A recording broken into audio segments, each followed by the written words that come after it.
Shalom and welcome to Secrets Revealed, the Holy Bible. Today we're looking at Leviticus chapter 16. There are 34 verses. I'm only going to go through the big differences. If there aren't big differences, I will not cover them. We're going to try to make it more succinct from now on. As you can see, verse 1, burning strange fire, versus offered. 4, verse 4, tunic versus coat, that's not a big one. 5, lamb versus ram. Okay. These are different animals. Rams have horns. 9, forward. Okay. Not sure what that means, but Aaron shall bring forward the goat. Okay, so that has been omitted. Forward. And then 10, upon versus with the goat, upon which the lot of the scapegoat came, versus the goat on which, or no, it's not. Atonement upon him versus atonement with him. So you make atonement upon the goat versus with him. You don't make atonement with it. You make it on the goat. You put the sins on the goat, not with the goat. But anyway, there may be semantics, but I feel like it's a significant difference, in my opinion. Verse 11, for his sin, Aaron's sin, perhaps, verses of the sin offering. Verse 12, his versus a. So let's look through this. His, she'll take his censer. Okay, so it's his censer. It's a specific censer, not just a general one. Verse 13, smoke versus cloud. And then tables of testimony were omitted. So these are the 2 tablets with the 10 commandments written on them. And then verse 14, you see blood sprinkled on the Ark of the Covenant. So that is both, and this could relate to what Ron Wyatt had said regarding what his findings were when he reportedly found the Ark of the Covenant with blood on it. In verse 16, the matter of was omitted. You could find that in the matter of all their sins. Okay. Due to versus due for. So it isn't for the tabernacle. It is done in it for the sins of the people. So you don't do this for the tabernacle. It's for the sins of the people. Established. Tabernacle of witness will be established versus that remains. Verse 17, the children was omitted. Verse 18, upon versus for. See verse 16, it's a similar difference. Verse 20, he shall take a cleansing. He shall take a cleansing for the priests. He shall make a cleansing for the priests. It's a big omission. Okay, and then verse 21, unrighteousness and all their sins versus transgressions and all their sins. And then ready versus fit. Ready man versus a fit man.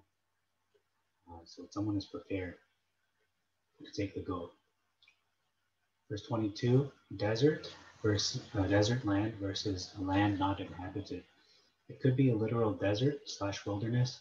It doesn't mean it is not inhabited at all by other animals or nomadic people.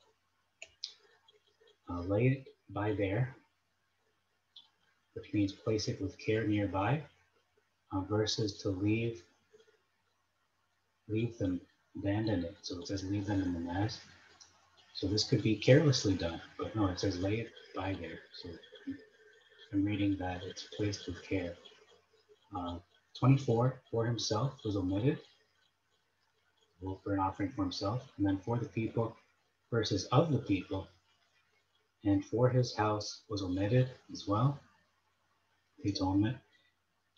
As for the priest, was omitted as well. That's a significant difference. To omit the priest there. Verse 25, offer versus burn. 29, humble versus afflict. Continuous difference. Actually, I'm going to read them all, but I just won't talk about it at night. You shall be purged was omitted in verse 30. Let me just remind a bit here. So offer versus burn, verse 29. It says here, humble versus afflicted souls. Continuous difference. You shall be purged. You shall be purged or cleansed was omitted. So that's a significant difference. That's not something to just take lightly. Most holy was omitted. This is not just a Sabbath, it's a most holy Sabbath. And then verse 33, the most holy place versus the holy sanctuary. Again, they stress the most. This is a very sanctified place. It's not a regular holy, it's most holy. And then the last verse we're looking at is verse 34. Let's read it. In the Mass verse, this shall be an everlasting statute unto you, to make an atonement for the children of Israel for all their sins once a year. And he did, Moses did, as Yahweh commanded Moses. The Sept says, and this shall be to you a perpetual statute to make atonement for the children of Israel for all their sins. It shall be done once in the year, as Yah commanded Moshe. So, as Yah commanded Moshe, this is a command, a part of the decree. This is a continuation of the first half of the verse, and from verse 2 up to the end of this verse. So he did as Yah commanded Moses. This is a narrative and not part of the first half of the verse. It is a break in the command or dialogue from Yah to Moses. So if we read verse 2, let's just read verse 2 so you can understand what I'm talking about here. It says here, Yah said to Moses, speak to Aaron your brother, and so on and so forth. So what I'm arguing here is that Yah spoke to Moses from verse 2, and this is the command. So this is all that Yah commanded Moses, and he did as Yah commanded Moses. Okay, so this is a narrative, not part of the first half of the verse when you read it from the Mass, but if you read it from the perspective of the Septuagint, it says this is a command. So it's narrating, not narrating. This is part of the decree. All of this from verse 2, a continuation of the first half of the verse, and from verse 2 up to the end of this verse. So that's a very important thing. Thank you very much for your time. May Yah bless you and make your way prosperous. Till next time, you just listened and watched Secrets Revealed, the Holy Bible. Shalom.